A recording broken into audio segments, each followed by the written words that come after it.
मैं रोता बिलखता इटली हूँ। वही इटली जिसकी राजधानी रोम के कोलोसियम को आप इतिहास की किताबों में देखते हैं।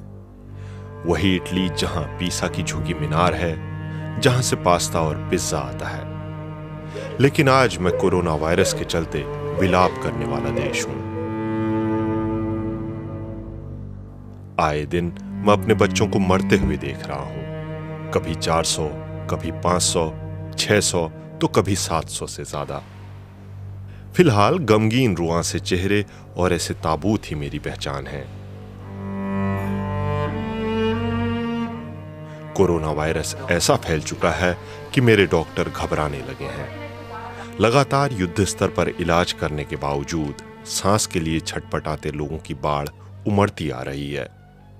मेरे डॉक्टरों को यह तय करना पड़ रहा है कि वो किसकी जान बचाएंगे और बाकी किसे मरने के लिए छोड़ देंगे। सुनने में ये भले ही कड़वा लगे, लेकिन मैं इस हद तक मजबूर हो चुका हूं।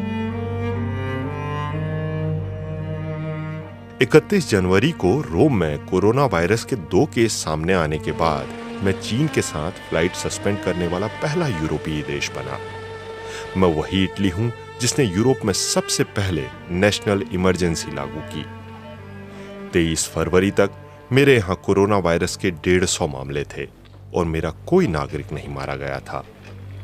मैंने लोगों से बहुत ही ज्यादा सावधानी अपनाने की अपील की। We do not know how long this pandemic will last. I have 2 messages. The first one is for the general population. Please stay at home. The second message is for whoever wants to help us. We are in desperate need of both nurses and physicians, together with ventilators and dispositives for protection. लेकिन कई लोगों ने ऐसी अपीलें नहीं मानी। इसके ठीक 1 महीने बाद मेरे 63,000 से ज्यादा नागरिक घातक वायरस की चपेट में आ गए। महीने भर के भीतर मैंने 6,000 से ज्यादा लोग खो दिए। मेरे उत्तरी और मध्य हिस्से में शायद ही कोई ऐसा परिवार होगा जिसका कोई कोरोना वायरस के चलते बिछड़ न गया हो। मैं 9 मार्च से लॉकडाउन हूं।